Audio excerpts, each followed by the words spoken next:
శ్రీ సమర్థ సద్గురు సాయినాథ్ మహారాజ్ కి జై. ముందుగా సాయి భక్తులందరికీ నమస్కారం అండి. వీడియో చూస్తున్న ప్రతి ఒక్కరిపైన ఆ సాయినాథుని ఆశీస్సులు ఉండాలని, బాబా గారి భక్తులందరూ ఎప్పుడూ కూడా ఆనందంగా సంతోషంగా వారి జీవితాన్ని గడపాలని మనస్ఫూర్తిగా కోరుకుంటూ ఈ వీడియో స్టార్ట్ చేస్తున్నాను ఫ్రెండ్స్. ఈరోజు వీడియోలో బాబా గారు మనతో ఏమంటున్నారంటే, బిడ్డ ఇది చూసిన వెంటనే విను తల్లి, ఎందుకంటే ఈరోజు నుంచి నీ ఎదుగుదల ఆరంభమవుతుంది. వెంటనే వింటావు కదా అని బాబాగారు అంటూ ఉన్నారు ఫ్రెండ్స్. మరి బాబాగారు మన కోసం ఎటువంటి శుభవార్తను తీసుకొచ్చారు ఈ సందేశంలో విందాం. బాబాగారు ఇంకా ఏం చెప్తున్నారంటే, బిడ్డ నువ్వు ఏది కోరినా కూడా జరగడం లేదని అనుకుంటూ ఉన్నావా? దాంతోపాటు నువ్వు కోరిన దానికి వ్యతిరేకంగా జరుగుతూ ఉంది కదా.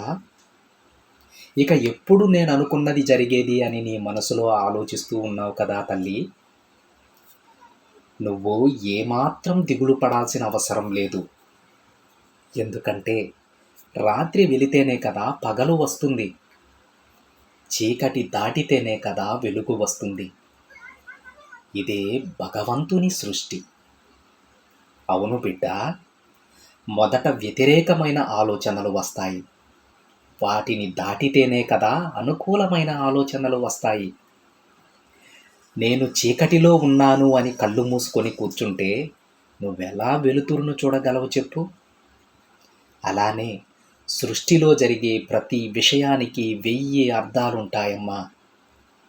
ప్రకృతిలో జరిగే ప్రతి విషయం మనకు కొన్ని పాఠాలు నేర్పిస్తుంది, కానీ మనం వాటిని గుర్తించడం లేదు తల్లి. ప్రతి నెలలో వచ్చే అమావాస్య, పౌర్ణమి ఇవి రెండూ కూడా మనకి ఉదాహరణలు. ఎందుకంటే పౌర్ణమి తర్వాత అమావాస్య వస్తుందా, లేక అమావాస్య తర్వాత పౌర్ణమి వస్తుందా? ఈ విషయం మనం చెప్పలేం కదా. ఇవి రెండూ కూడా కాలం వ్యవధిలోనే ఉంటాయి. అలానే మనిషి ఎదుగుదల, తగ్గుదల కాలం అనేది ఉంటుందమ్మా. ఏదీ కూడా శాశ్వతం కాదు. ఇదే తల్లి మనిషి జీవితం. కొన్ని కష్టాలు అమావాస్యలాగా నీ జీవితంలో చీకటులు అలుముతాయి, కానీ అవి శాశ్వతం కాదు బిడ్డ. వెంటనే కొన్ని మంచి విషయాలు జరిగి నీ జీవితంలో పౌర్ణమిలాగా ప్రకాశవంతమైన వెలుగులు చిమ్ముతాయి. ఇదే తల్లి సృష్టి రహస్యం. ప్రస్తుతం ఇదే నీ జీవితంలో కూడా జరుగుతూ ఉంది. ఇప్పుడు ఈ క్షణం నీ జీవితంలో అమావాస్యలాగా చీకటిగా ఉండవచ్చు, కానీ త్వరలోనే పౌర్ణమిలా నీ జీవితం ప్రకాశించబోతోందమ్మా. నన్ను నమ్ము. నా శరణాగతి పొందిన నా బిడ్డల జీవితం ఎప్పుడూ కూడా పౌర్ణమిలాగా ఉంచడం నా బాధ్యత. కాబట్టి పౌర్ణమిని ఎలా అయితే ఆపలేమో, అలానే నీ చుట్టూ ఉన్న వాళ్ళు కూడా నీ ఎదుగుదలను ఆపలేరు బిడ్డ. ఇప్పుడు జరిగేవన్నీ కూడా నీ మంచి కోసమే అని అనుకో. ఇప్పుడు నువ్వు పడుతున్న కష్టాలు నీ విజయానికి పునాది అని అనుకో. నా బిడ్డకి ఏది కావాలో తెలుసుకొని అదే నేను నీకు ఇస్తానమ్మా. బాబా నాకు ఏమీ వద్దు, నీ కరుణతో నీ ధ్యానంలోనే నా జీవితం గడిపేస్తాను అనే నా బిడ్డవైన నిన్ను నా ప్రాణంలా చూసుకుంటాను తల్లి.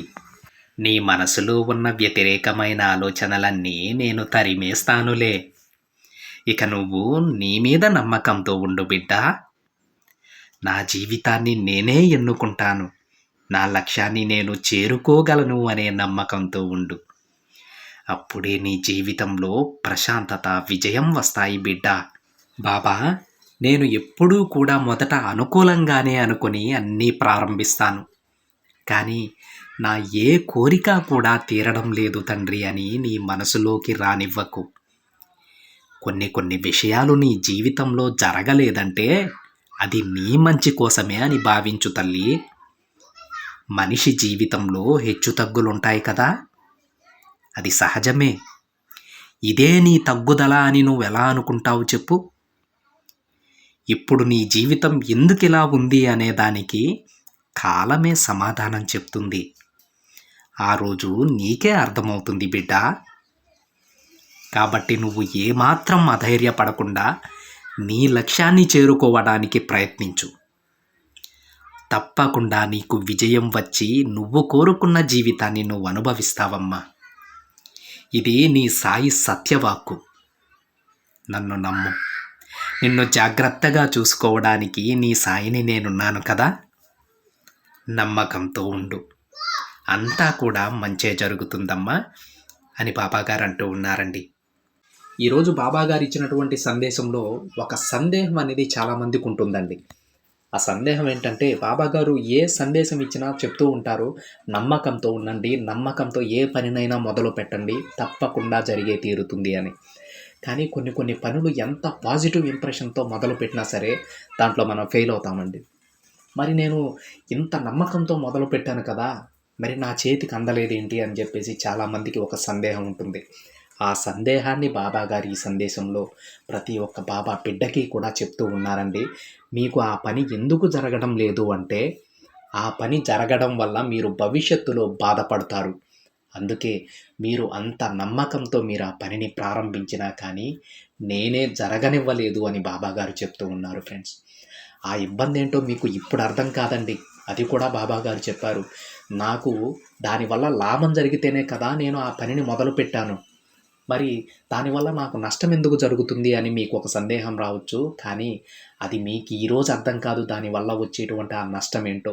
మీరు కోలుకోలేని విధంగా భవిష్యత్తులో నష్టపోతారు ఈరోజు మీకు ఆ పని జరగడం వల్ల అని బాబాగారు అంటూ ఉన్నారండి. అది బాబాగారు చెప్పడమే కాదు, అతి త్వరలోనే మీకు కూడా అర్థమవుతుంది. ఓహో, ఆ రోజు ఆ పని జరగకపోవడం వల్ల నాకు ఈరోజు మంచైందని మనకి కూడా తెలుస్తుందండి. కాకపోతే దానికోసం కొంచెం సమయం కేటాయించాలి, కొద్ది రోజులు ఓపికగా ఉండాలి.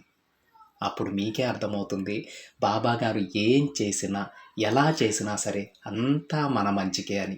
బాబాగారు ఏం చేసినా సరే అది మన మంచికే అని ఇప్పటికే చాలామందికి అర్థమై ఉంటుందండి.